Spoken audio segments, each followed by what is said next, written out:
Section 0. Foreword. These pages have been written with purpose and hope that their suggestions may furnish you a key to open up the way to the attainment of your desires, and to explain that fear should be entirely banished from your effort to obtain possession of the things you desire. This presupposes, of course, that your desire for possession is based upon your aspiration for greater liberty. For example, you feel that the possession of more money, lands, or friends will make you happier, and your desire for possession of these things arises from a conviction that their possession will bring you liberty and happiness. In your effort to possess, you will discover that the thing you most and ultimately need is to be, always, not spasmodically, your best self. That self which understands that the mistakes of those you love are simply misunderstandings. Your feeling that greater possessions, no matter of what kind they may be, will of themselves bring you contentment or happiness is a misunderstanding. No person, place, or thing can give you happiness. They may give you cause for happiness and a feeling of contentment, but the joy of living comes from within. Therefore, it is here recommended, rather than otherwise, that you should make the effort to obtain the things which you feel will bring you joy, provided, as previously stated, that your desires are in accord with the joy of living. It is also desired, in this volume, to suggest the possibilities in store for all who make persistent effort to understand the law of visualization and make practical application of this knowledge on whatever plane he or she may be. The word effort, as here employed, is not intended to convey the idea of strain. All study and meditation should be without strain or tension. It has been my endeavour to show that by starting at the beginning of the creative action or the mental picture, certain corresponding results are sure to follow. While the laws of the universe cannot be altered, they can be made to work under specific conditions, thereby producing results for individual advancement which cannot be obtained under the spontaneous working of the law provided by nature. However far the suggestions I have given you of the possibilities in store for you through visualizing may carry you beyond your past experience, they nowhere break the continuity of the law of cause and effect. If, through the suggestions given here, anyone is brought to realize that their mind is a centre through and in which all power there is in operation, simply waiting to be given direction in the one and only way through which it can take specific action, and this means reaction in concrete or physical form, then the mission to which this book is dedicated has been fulfilled. Try to remember that the picture you think, feel, and see is reflected into the universal mind, and by the natural law of reciprocal action must return to you in either spiritual or physical form. Knowledge of this law of reciprocal action between the individual and the universal mind opens to you free access to all you may wish to possess or to be. It must be steadfastly borne in mind that all this can only be true for the individual who recognizes that they derive their power to make an abiding mental picture from the all-originating universal spirit of life, God, and can be used constructively only so long as it is employed and retained in harmony with the nature of the spirit which originated it. To ensure this, there must be no inversion of the thought of the individual regarding their relationship to this universal originating spirit, which is that of a son or daughter, through which the parent mind acts and reacts. Thus conditioned, whatever you think and feel yourself to be, the creative spirit of life is bound to faithfully reproduce in a corresponding reaction. This is the great reason for picturing yourself and your affairs as you wish them to be as existing facts, though invisible to the physical eye, and live in your picture. An honest endeavour to do this, always recognizing that your own mind is a projection of the originating spirit, will prove to you that the best there is yours in all your ways. End of foreword. Chapter 1. Order of Visualization.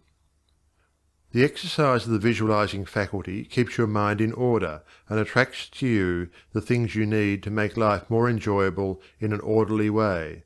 If you train yourself in practice of deliberately picturing your desire and carefully examining it, you will soon find that your thought and desires come and proceed in more orderly procession than ever before. Having reached a state of ordered mentality, you are no longer in a constant state of mental hurry. hurry is fear, and consequently destructive. In other words, when your understanding grasps the power to visualize your heart's desire and hold it with your will, it attracts to you all things requisite to the fulfillment of that picture by the harmonious vibrations of the law of attraction. You realize that since order is heaven's first law, and visualization places things in their natural element, then it must be a heavenly thing to visualize. Everyone visualizes, whether they know it or not. Visualizing is the great secret of success. The conscious use of this great power attracts to you greatly multiplied resources, intensifies your wisdom, and enables you to make use of advantages which you formerly failed to recognize. We now fly through the air, not because anyone has been able to change the laws of nature, but because the inventor of the flying machine learned how to apply nature's laws, and by making orderly use of them produced the desired result. So far as natural forces are concerned, nothing has changed since the beginning. There were no airplanes in the year one, because those of that generation could not conceive the idea as a practical working possibility. It has not yet been done, was the argument, and it cannot be done. Yet the laws and materials for practical flying machines existed then as now. Troward tells us that the great lesson he learned from the airplane and wireless telegraphy is the triumph of principle over precedent, and the working of an idea to its logical conclusion in spite of accumulated testimony of all past experience. With such an example before you, can you not realize that still greater secrets may be disclosed? Also, that you hold the key within yourself with which to unlock the secret chamber that contains your heart's desire? All that is necessary in order that you may use this key and make your life exactly what you wish it to be, is a careful inquiry into the unseen causes which stand back of every external and visible condition. Then bring these unseen causes into harmony with your conception, and you will find that you can make practical working realities of possibilities which at present seem but fantastic dreams. We all know that the balloon was the forefather of the airplane. In 1766, Henry Cavendish, an English nobleman, proved that hydrogen gas was 7 times lighter than atmospheric air. From that discovery the balloon came into existence, and from the ordinary balloon the dirigible, a cigar-shaped airship, was evolved. Study of aeronautics and the laws of aerial locomotion of birds and projectiles led to the belief that mechanism could be evolved by which heavier-than-air machines could be made to travel from place to place, and remain in the air by the maintenance of great speed which would overcome by propulsive force the ordinary law of gravitation. Professor Langley of Washington, who developed much of the theory which others afterwards improved, was subjected to much derision when he sent a model airplane up, only to have it bury its nose in the muddy waters of the Potomac. But the Wright brothers, who experimented in the latter part of the 19th century, realized the possibility of travelling through the air in a machine that had no gas bag. They saw themselves enjoying this mode of transportation with great facility. It is said that one of the brothers would tell the other, when their varied experiments did not turn out as they expected, "It's all right, brother, I can see myself riding in that machine, and it travels easily and steadily." Those Wright brothers knew what they wanted, and kept their pictures constantly before them. In visualizing, or making a mental picture, you are not endeavouring to change the laws of nature. You are fulfilling them. Your object in visualizing is to bring things into regular order both mentally and physically. When you realize that this method of employing the creative power brings your desires, one after another, into practical material accomplishment, your confidence in a mysterious but unfailing law of attraction, which has its central power station in the very heart of your word picture, becomes supreme. Nothing can shake it. You never feel that it is necessary to take anything from anybody else. You have learned that asking and seeking have receiving and finding as their correlatives. You know that all you have to do is to start the plastic substance of the universe flowing into the thought moulds your picture desire provides. End of Chapter 1. Chapter 2. How to attract to yourself the things you desire. The power within you which enables you to form a thought picture is the starting point of all there is. In its original state it is the undifferentiated formless substance of life. Your thought picture forms the mould, so to speak, into which this formless substance takes shape. Visualizing, or mentally seeing things and conditions as you wish them to be, is the condensing, the specializing power in you that might be illustrated by the lens of a magic lantern. The magic lantern is one of the best symbols of this imaging faculty. It illustrates the working of the creative spirit on the plane of the initiative and selection, or in its concentrated specializing form, in a remarkably clear manner. This picture slide illustrates your own mental picture, invisible in the lantern of your mind until you turn on the light of your will. That is to say, you light up your desire with absolute faith that the creative spirit of life in you is doing the work. By the steady flow of light of the will on the spirit, your desired picture is projected upon the screen of the physical world, an exact reproduction of the pictured slide in your mind. Visualizing without a will sufficiently steady to inhibit every thought and feeling contrary to your picture would be as useless as a magic lantern without the light. On the other hand, if your will is sufficiently developed to hold your picture in thought and feeling, without any ifs, simply realizing that your thought is the great attracting power, then your mental picture is as certain to be projected upon the screen of your physical world as any pictured slide put into the best magic lantern ever made. Try projecting the picture in a magic lantern with a light that is constantly shifting from one side to the other, and you will have the effect of an uncertain will. It is as necessary that you should always stand back of your picture with a strong, steady will, as it is to have a strong, steady light back of a picture slide. The joyous assurance with which you can make your picture is the very powerful magnet of faith, and nothing can obliterate it. You are happier than you ever were, because you have learned to know where your source of supply is, and you rely upon its never-failing response to your given direction. When all is said and done, happiness is the one thing which every human being wants, and the study of visualization enables you to get more out of life than you ever enjoyed before. Increasing possibilities keep opening out, more and more, before you. A businessman once told me that since practicing visualization and forming the habit of devoting a few minutes each day to thinking about his work as he desired it to be in a large, broad way, his business had more than doubled in 6 months. His method was to go into a room every morning before breakfast and take a mental inventory of his business as he had left it the night before, and then enlarge upon it. He said he expanded and expanded in this way until his affairs were in remarkably successful condition. He would see himself in his office doing everything that he wanted done. His occupation required him to meet many strangers every day. In his mental picture he saw himself meeting these people, understanding their needs, and supplying them in just the way they wished. This habit, he said, had strengthened and steadied his will in an almost inconceivable manner. Furthermore, by thus mentally seeing things as he wished them to be, he had acquired the confident feeling that a certain creative power was exercising itself for him and through him, for the purpose of improving his little world.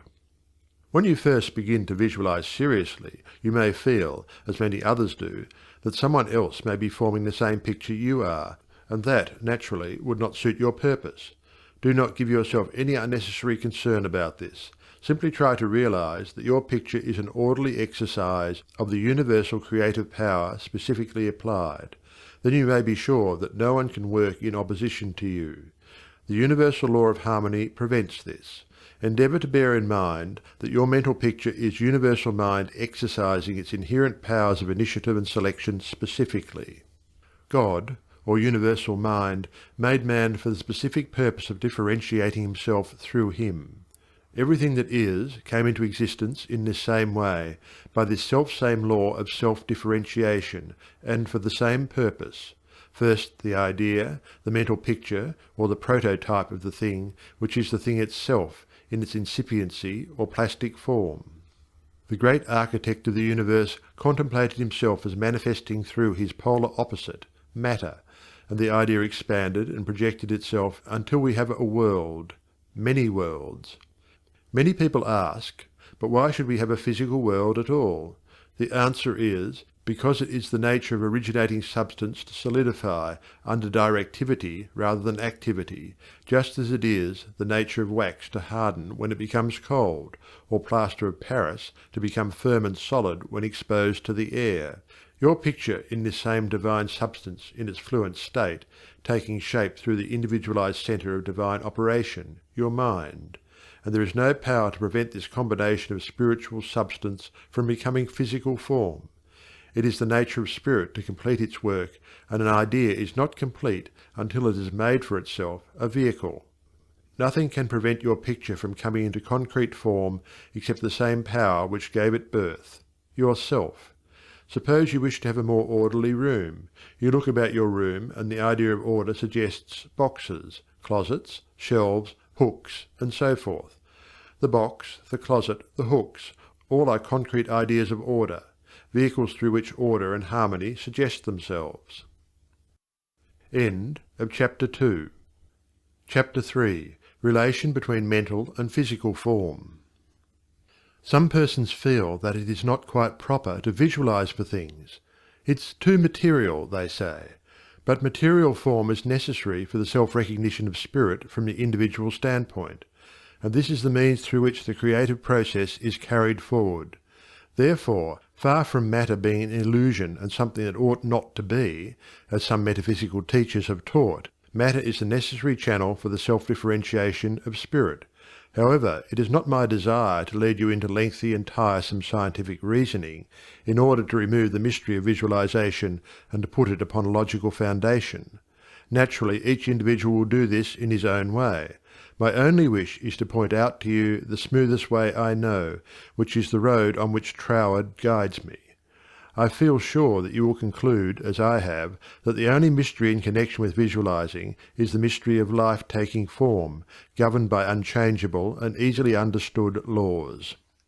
We all possess more power and greater possibilities than we realize, and visualizing is one of the greatest of these powers. It brings other possibilities to our observation. When we pause to think for a moment, we realize that for a cosmos to exist at all, it must be the outcome of a cosmic mind, which binds all individual minds to certain generic unities of action, thereby producing all things as realities and nothing as illusions. If you will take this thought of Troward's and meditate upon it without prejudice, you will surely realize that concrete material form is an absolute necessity of the creative process. Also, that matter is not an illusion, but a necessary channel through which life differentiates itself. If you consider matter in its right order as the polar opposite to spirit, you will not find any antagonism between them. On the contrary, together they constitute one harmonious whole. And when you realize this, you feel, in your practice of visualizing, that you are working from cause to effect, from beginning to finish. In reality, your mental picture is the specialized working of the originating spirit. One could talk for hours on purely scientific lines, showing, as Troward says, that raw material for the formation of the solar systems is universally distributed throughout all space. Yet investigation shows that while the heavens are studded with millions of suns, there are spaces that show no signs of a cosmic activity. This being true, there must be something which started cosmic activity in certain places, while passing over others in which the raw material was equally available. At first thought, one might attribute the development of cosmic energy to the etheric particles themselves. Upon investigation, however, we find this to be mathematically impossible in a medium which is equally distributed throughout space, for all its particles are in equilibrium. Therefore no one particle possesses in itself a greater power of originating motion than the other. Thus we find that the initial movement, though working in and through the particles of primary substance, is not the particles themselves. It is this something we mean when we speak of spirit. The same power that brought universal substance into existence will bring your individual thought or mental picture into physical form. There is no difference of kind in the power. The only difference is a difference of scale. The power and the substance themselves are the same. Only in working out your mental picture it has transferred its creative energy from the universal to the scale of the particular, and is working in the same unfailing manner from its specific centre, your mind. End of Chapter 3. Chapter 4. Operation of your mental picture. The operation of a large telephone system may be used as a simile. The main or head central subdivides itself into many branch centrals, every branch being in direct connection with its source, and each individual branch recognizing the source of its existence, reports all things to its central head. Therefore, when assistance of any nature is required, new supplies, difficult repairs to be done, or what not, the branch in need goes at once to its central head.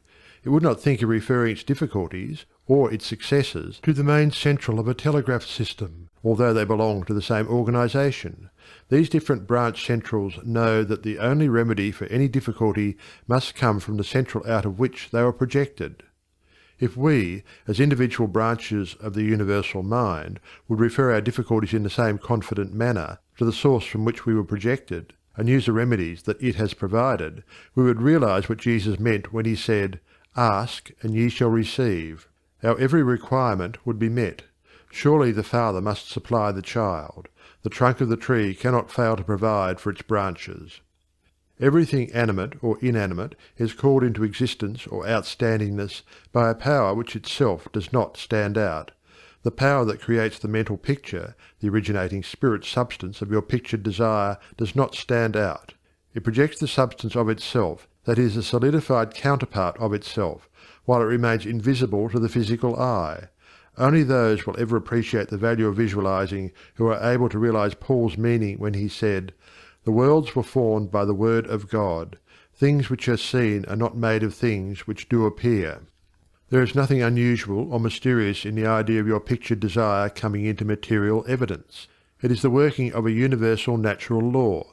The world was projected by the self-contemplation of the universal mind, and this same action is taking place in its individualized branch, which is the mind of man. Everything in the whole world has its beginning in mind, and comes into existence in exactly the same manner from the hat on your head to the boots on your feet. All are projected thoughts, solidified. Your personal advance in evolution depends upon your right use of the power of visualizing, and your use of it depends on whether you recognize that you, yourself, are a particular center through and in which the originating spirit is finding ever new expression for potentialities already existing within itself. This is evolution, this continual unfolding of existing, though outwardly invisible things.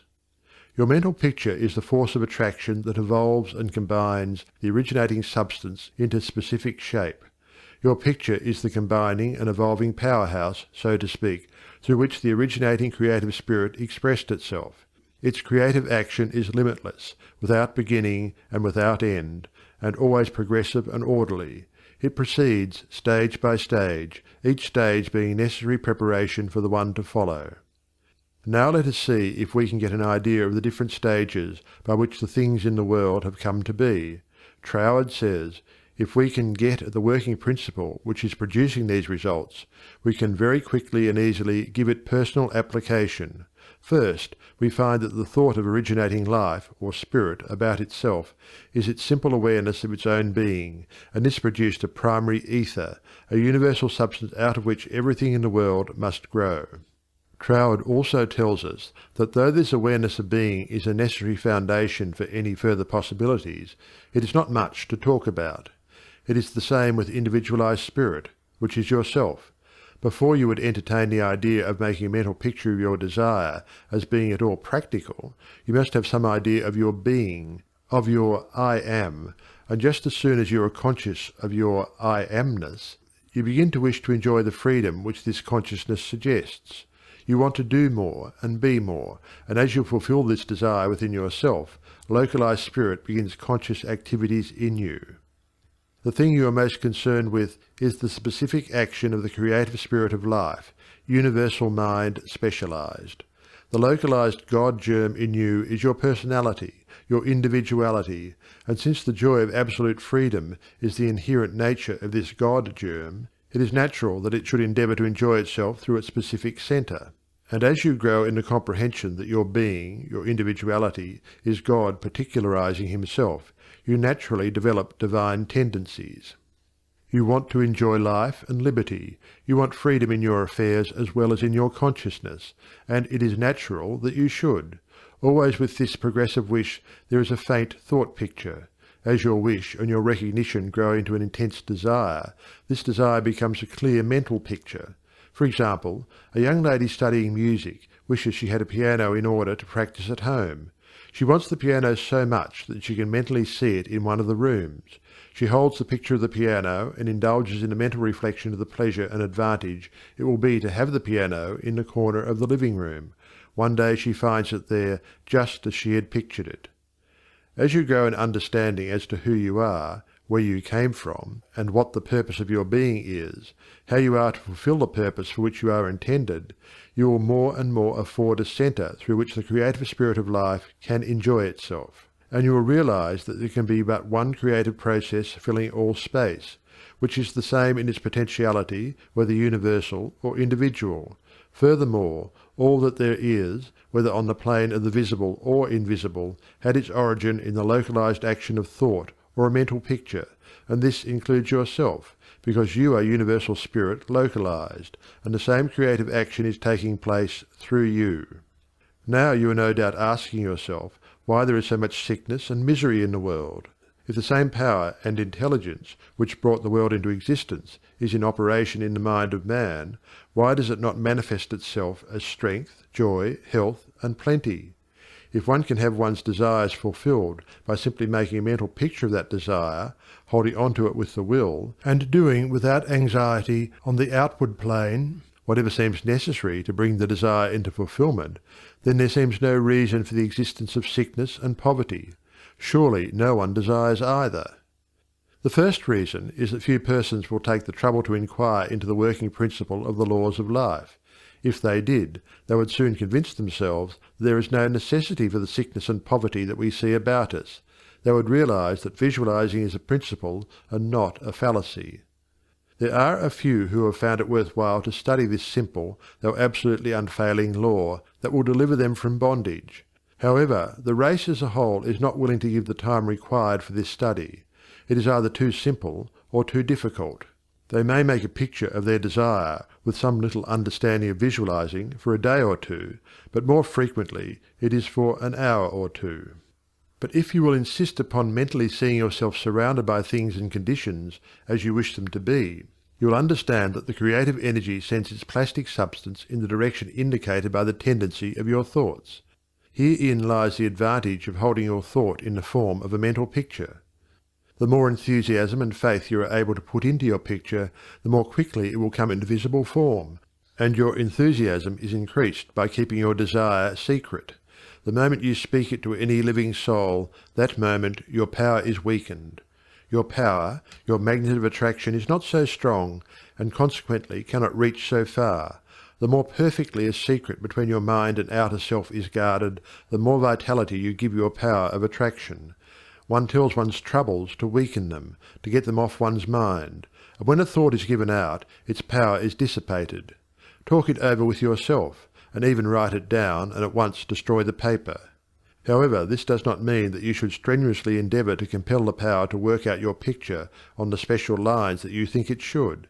That method would soon exhaust you, and hinder the fulfilment of your purpose. A wealthy relative need not necessarily die, or someone lose a fortune on the street, to materialize the $10,000 that you are mentally picturing. One of the doormen in the building in which I live heard much of the mental picturing of desires from visitors passing out of my rooms. The average desire was for $500. He considered that $5 was more in his line, and began to visualize it, without the slightest idea of where or how he was to get it. My parrot flew out of the window, and I telephoned to the men in the courtyard to get it for me. One caught it, and it bit him on the finger. The doorman, who had gloves on, and did not fear a similar hurt, took hold of it and brought it up to me. I gave him 5 $1 bills for the service. This sudden reward surprised him. He enthusiastically told me that he had been visualizing for just $5, merely from hearing that others visualized. He was delighted at the unexpected realization of his mental picture. All you have to do is to make such a mental picture of your heart's desire. Hold it cheerfully in place with your will, always conscious that the same infinite power which brought the universe into existence brought you into form for the purpose of enjoying itself in and through you. And since it is all life, love, light, power, peace, beauty and joy, and is the only creative power there is, the form it takes in and through you depends upon the direction given it by your thought indicator. In you it is undifferentiated, waiting to take any direction given it, as it passes through the instrument that it has made for the purpose of self-distribution. It is this power which enables you to transfer your thoughts from one form to another. The power to change your mind is the individualized universal power taking the initiative, giving direction to the fluent substance contained in every thought. It is the simplest thing in the world to give this highly sensitive plastic substance any form you will through visualizing. Anyone can do it with a small expenditure of effort. Once you really believe that your mind is a centre through which the plastic substance of all there is in your world takes involuntary form, the only reason why your picture does not always materialize is because you have introduced something antagonistic to the fundamental principle. Very often this destructive element is caused by the frequency with which you change your pictures. After many such changes you decide that your original desire is what you want after all. Upon this conclusion you begin to wonder why, being your first picture, it hasn't materialized. The plastic substance with which you are mentally dealing is more sensitive than the most sensitive photographer's film. If, in taking a picture, you suddenly remember that you had already taken a picture on that same plate, you would not expect a perfect result of either picture. On the other hand, you may have taken two pictures on the same plate unconsciously. When the plate has been developed and the picture comes into physical view, you do not condemn the principle of photography, nor are you puzzled to understand why your picture has turned out so unsatisfactorily. You do not feel that it is impossible for you to obtain a good, clear picture of the subject in question. You know that you can do so by simply starting at the beginning, putting in a new plate, and determining to be more careful while taking your picture next time. These lines followed out, you are sure of a satisfactory result. If you will proceed in the same manner with your mental picture, doing your part in a correspondingly confident frame of mind, the result will be just as perfect. The laws of visualizing are as infallible as the laws governing photography. In fact, photography is the outcome of visualizing. Again, your results in visualizing and your desires may be imperfect or delayed through the misuse of this power, owing to the thought that the fulfillment of your desire is contingent upon certain persons or conditions. The originating principle is not in any way dependent upon any person, place, or thing. It has no past and knows no future. The law is that the originating creative principle of life is the universal here and everlasting now. It creates its own vehicles through which to operate. Therefore, past experience has no bearing upon your present picture. So do not try to obtain your desire through a channel that may not be natural for it, even though it may seem reasonable to you. Your feeling should be that the thing, or the consciousness which you so much desire, is normal and natural, a part of yourself, a form for your evolution. If you can do this, there is no power to prevent your enjoying the fulfillment of the picture you have in hand, or any other. End of Chapter 4. Chapter 5. Expressions from Beginners. Hundreds of persons have realized that visualizing is an Aladdin's lamp to him with a mighty will. General Foch says that his feelings were so outraged during the Franco-Prussian War in 1870 that he visualized himself leading a French army against the Germans to victory. He said he made his picture, smoked his pipe, and waited. This is one result of visualizing we are all familiar with. A famous actress wrote a long article in one of the leading Sunday papers last winter, describing how she rid herself of excessive body fat and weight by seeing her figure constantly as she wished it to be. A very interesting letter came to me from a doctor's wife while I was lecturing in New York. She began with the hope that I would never discontinue my lectures on visualization, making humanity realize the wonderful fact that they possess the method of liberation within themselves. Relating her own experience, she said that she had been born on the east side of New York in the poorest quarter. From earliest girlhood she had cherished a dream of marrying a physician some day. This dream gradually formed a stationary mental picture. The first position she obtained was in the capacity of a nursemaid in a physician's family. Leaving this place, she entered the family of another doctor. The wife of her employer died, and in time the doctor married her, the result of her long-pictured yearning. After that, both she and her husband conceived the idea of owning a fruit farm in the south. They formed a mental picture of the idea and put their faith in its eventual fulfilment. The letter she sent me came from their fruit farm in the south. It was while at the farm that the doctor's wife wrote me. Her second mental picture had seen the light of materialization. Many letters of a similar nature come to me every day. The following is a case that was printed in the New York Herald last May. Atlantic City, May 5th. She was an old woman, and when she was arraigned before Judge Clarence Goldenberg in the police court today, she was so weak and tired she could hardly stand. The judge asked the court attendant what she was charged with. "Stealing a bottle of milk, Your Honour," repeated the officer. "She took it from the doorstep of a downtown cottage before daybreak this morning." "Why did you do that?" Judge Goldenberg asked her. "I was hungry," the old woman said. "I didn't have a cent in the world, and no way to get anything to eat except to steal it. I did not think anyone would mind if I took a bottle of milk." "What's your name?" asked the judge.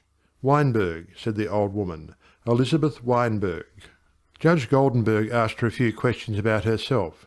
Then he said, "Well, you're not very wealthy now, but you're no longer poor. I've been searching for you for months. I've got $500 belonging to you from the estate of a relative. I'm the executor of the estate."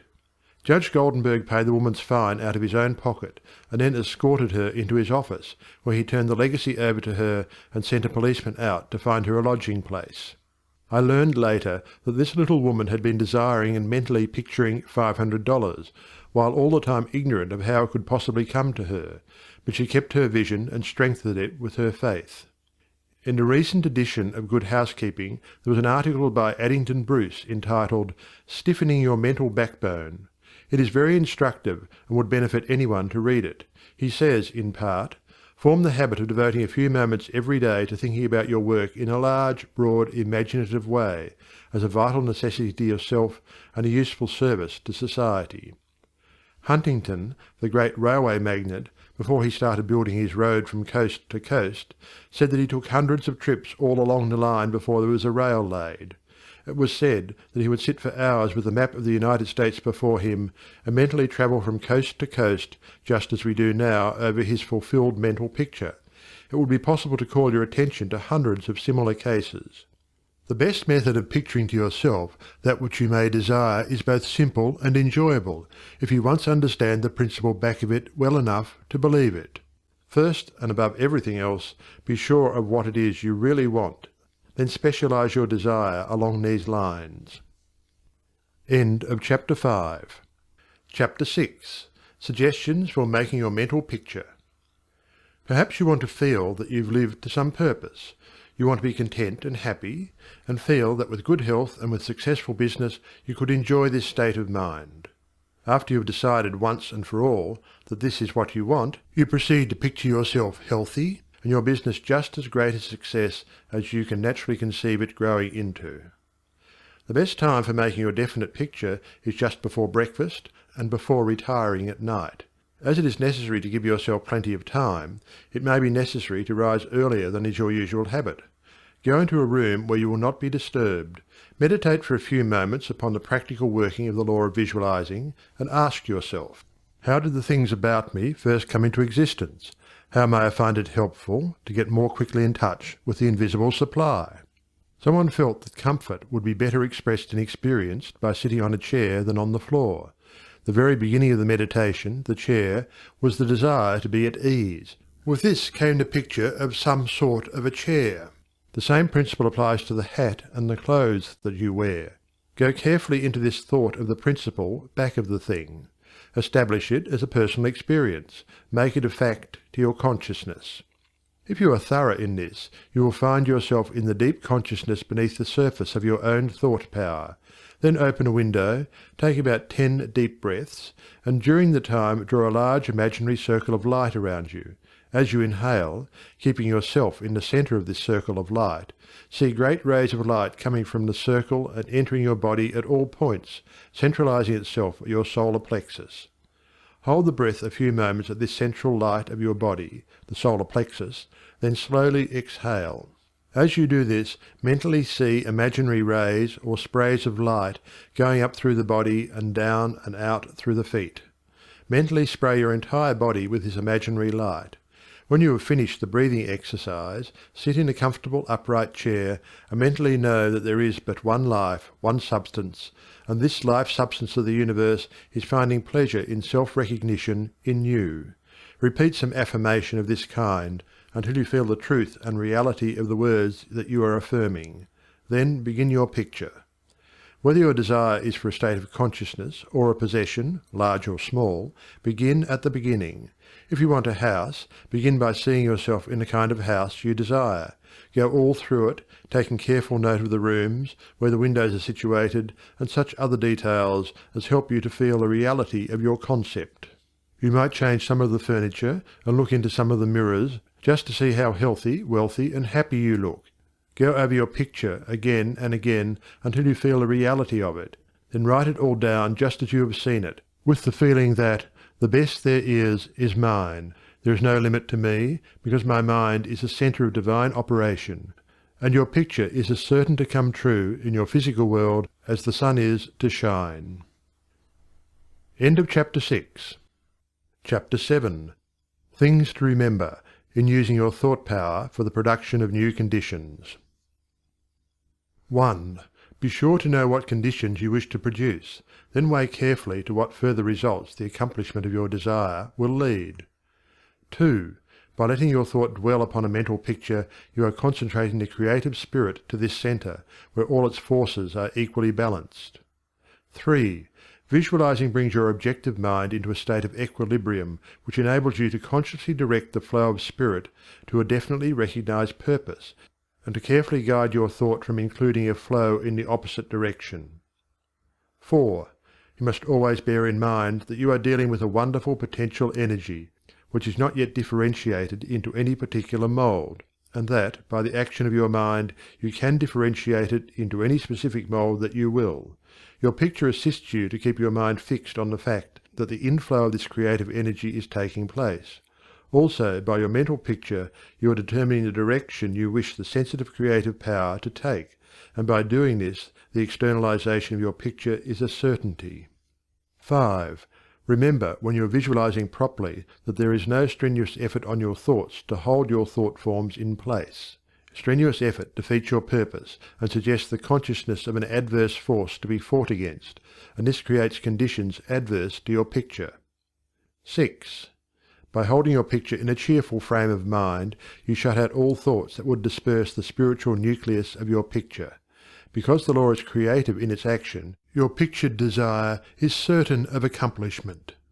7. The seventh and great thing to remember in visualizing is that you are making a mental picture for the purpose of determining the quality you are giving to the previously undifferentiated substance and energy, rather than to arrange the specific circumstances for its manifestation. That is the work of creative power itself. It will build its own forms of expression quite naturally, if you will allow it, and save you a great deal of needless anxiety. What you really want is expansion in a certain direction, whether of health, wealth, or what not, and so long as you get it, as you surely will if you confidently hold to your picture, what does it matter whether it reaches you by some channel which you thought you could count upon, or through some other of whose existence you had no idea? You are concentrating energy of a particular kind for a particular purpose. Bear this in mind, and let specific details take care of themselves, and never mention your intention to anyone. Remember always that nature, from her clearly visible surface to her most arcane depths, is one great storehouse of light and good, entirely devoted to your individual use. Your conscious oneness with the great whole is the secret of success, and when once you have fathomed this, you can enjoy your possession of the whole or a part of it at will, because by your recognition you have made it, and can increasingly make it yours. Never forget that every physical thing, whether for you or against you, was a sustained thought before it was a thing. Thought as thought is neither good nor bad. It is creative action and always takes physical form. Therefore the thoughts you dwell upon become the things you possess or do not possess. End of Chapter 7. Chapter 8. Why I took up the study of mental science. I have frequently been questioned about my reasons for taking up the study of mental science, and as to the results of my search. not only in knowledge of principles, but also in the application of that knowledge to the development of my own life and experience. Such inquiries are justifiable, because one who essays the role of a messenger and teacher of psychological truths can only be effective and convincing as he or she has tested them in the laboratory of mental experience. This is particularly true in my case, as the only personal pupil of Thomas Troward, the greatest master of mental science of the present day, whose teaching is based upon the relation borne by the individual mind toward the universal creative mind, which is the giver of life, and the manner in which that relation may be invoked to secure expansion and fuller expression in the individual life.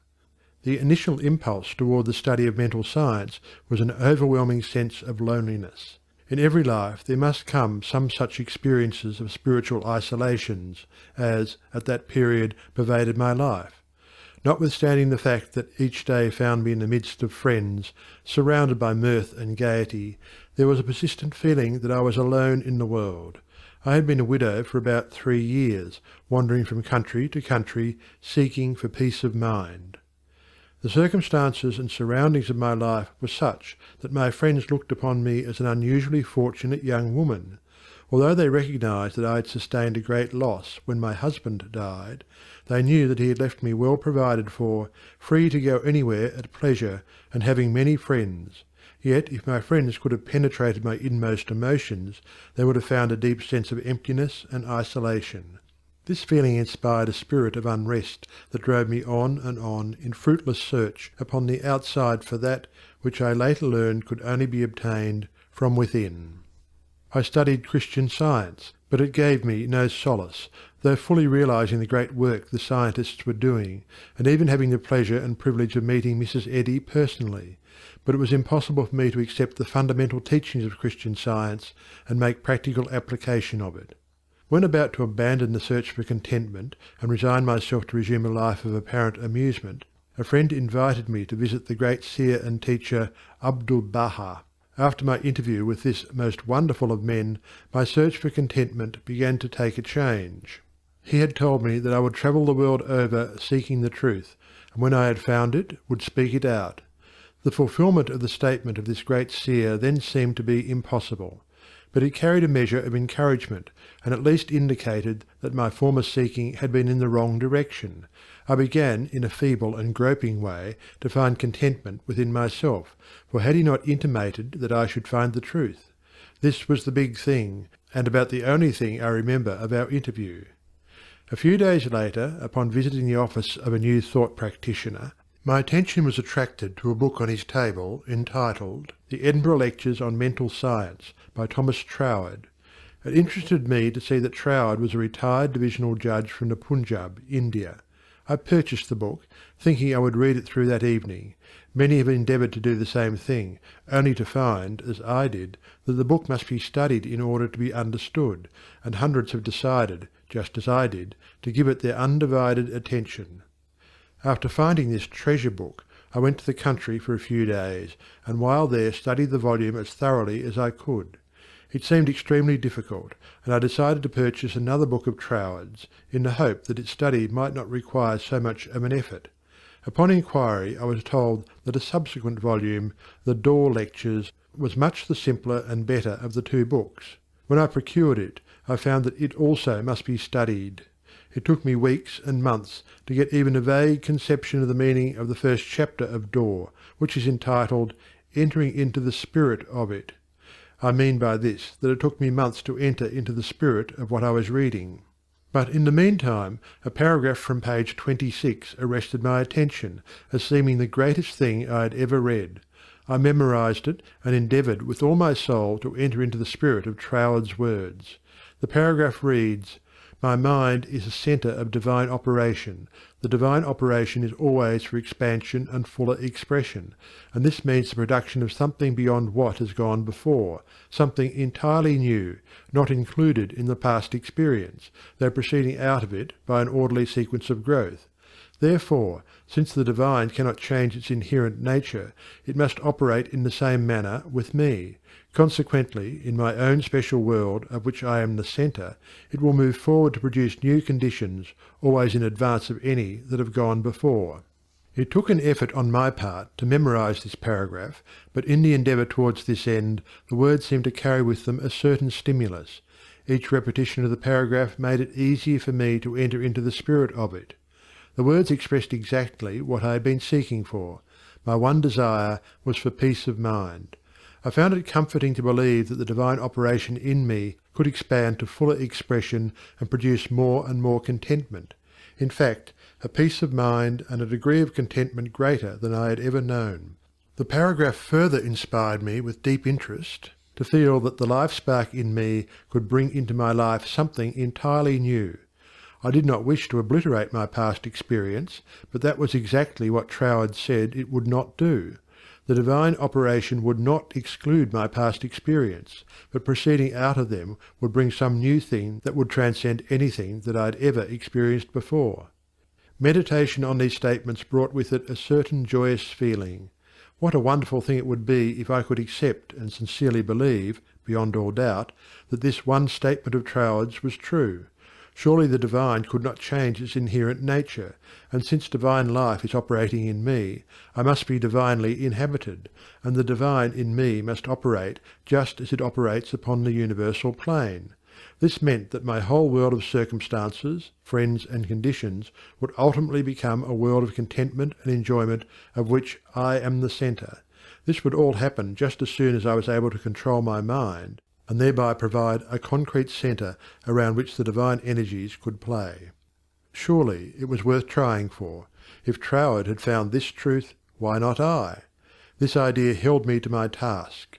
Later I determined to study with the man who had realized and given to the world so great a statement. It had lifted me from my state of despondency. The immediate difficulty was the need for increased finances. End of Chapter 8. Chapter 9.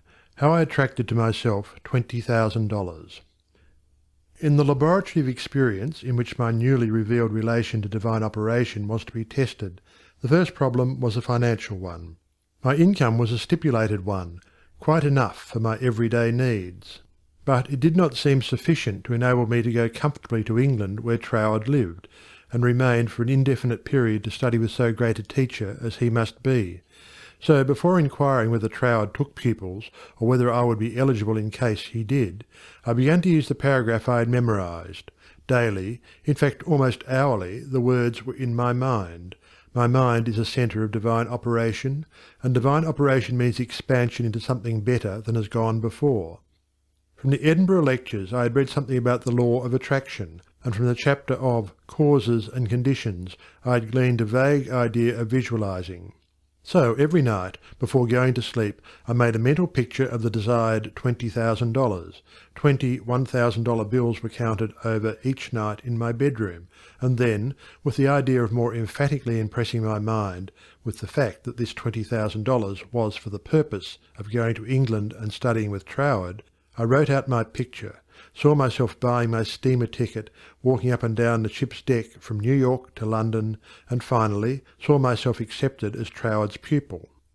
This process was repeated every morning and every evening, always impressing more and more fully upon my mind Troward's memorized statement, "My mind is a centre of divine operations." I endeavoured to keep this statement in the back part of my consciousness all the time, with no thought in mind as to how the money might be obtained. Probably the reason why there was no thought of the avenues through which the money might reach me was because I could not possibly imagine where the $20,000 would come from. So I simply held my thoughts steady and let the power of attraction find its own ways and means. One day, while walking on the street, taking deep breathing exercises, the thought came, "My mind is surely a centre of divine operation. If God fills all space, then God must be in my mind also.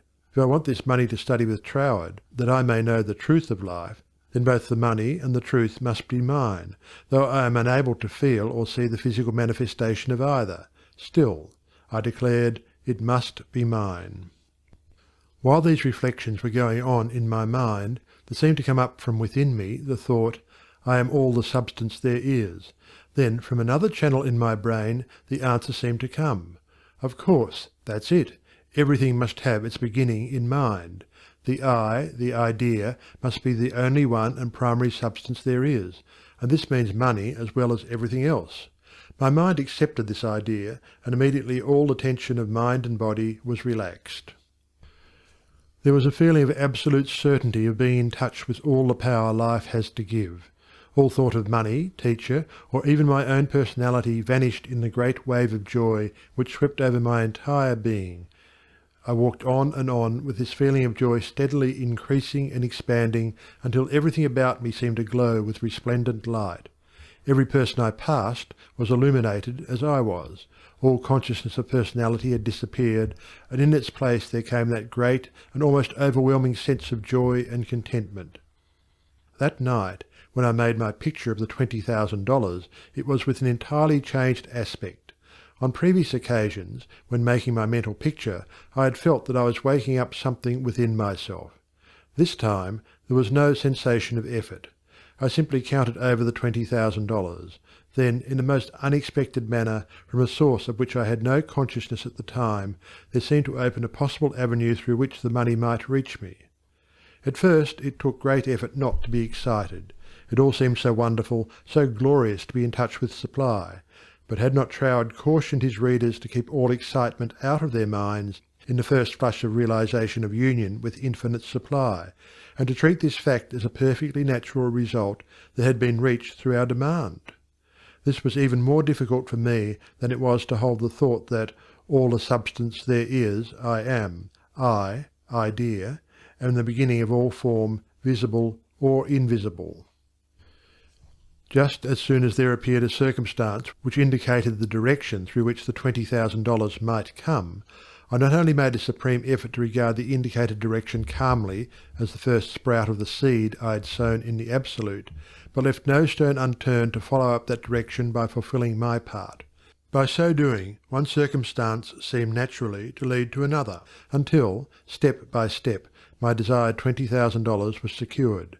To keep my mind poised and free from excitement was my greatest effort. This first concrete fruition of my study of mental science as expounded by Troward's book had come by a careful following of the methods he had outlined. In this connection, therefore, I can offer to the reader no better gift than to quote Troward's book, The Edinburgh Lectures, from which may be derived a complete idea of the line of action I was endeavouring to follow. In the chapter on causes and conditions, he says, "To get good results, we must properly understand our relation to the great impersonal power we are using. It is intelligent, and we are intelligent, and the two intelligences must cooperate. We must not fly in the face of the law, expecting it to do for us what it can only do through us, and we must therefore use our intelligence with the knowledge that it is acting as the instrument of a greater intelligence, and because we have this knowledge we may and should cease from all anxiety as to the final result. In actual practice, we must first form the ideal conception of our object with the definite intention of impressing it upon the universal mind. It is this thought that takes such thought out of the region of mere causal fancies, and then affirm that our knowledge of the law is sufficient reason for a calm expectation of a corresponding result, and that therefore all necessary conditions will come to us in due order. We can then turn to the affairs of our daily life with the calm assurance that the initial conditions are either there already or will soon come into view. If we do not at once see them, let us rest content with the knowledge that the spiritual prototype is already in existence, and wait till some circumstance pointing in the desired direction begins to show itself. It may be a very small circumstance, but it is the direction and not the magnitude that is to be taken into consideration. As soon as we see it, we should regard it as the first sprouting of the seed sown in the Absolute, and do calmly and without excitement whatever the circumstances seem to require, and then, later on, we shall see that this doing will, in turn, lead to a further circumstance in the same direction, until we find ourselves conducted, step by step, to the accomplishment of our object. In this way, the understanding of the great principle of the law of supply will, by repeated experiences, deliver us more and more completely out of the region of anxious thought and toilsome labour, and bring us into a new world where the useful employment of all our powers, whether mental or physical, will only be an unfolding of our individuality upon the lines of its own nature, and therefore a perpetual source of health and happiness, a sufficient inducement, surely, to the careful study of the laws governing the relation between the individual and the universal mind.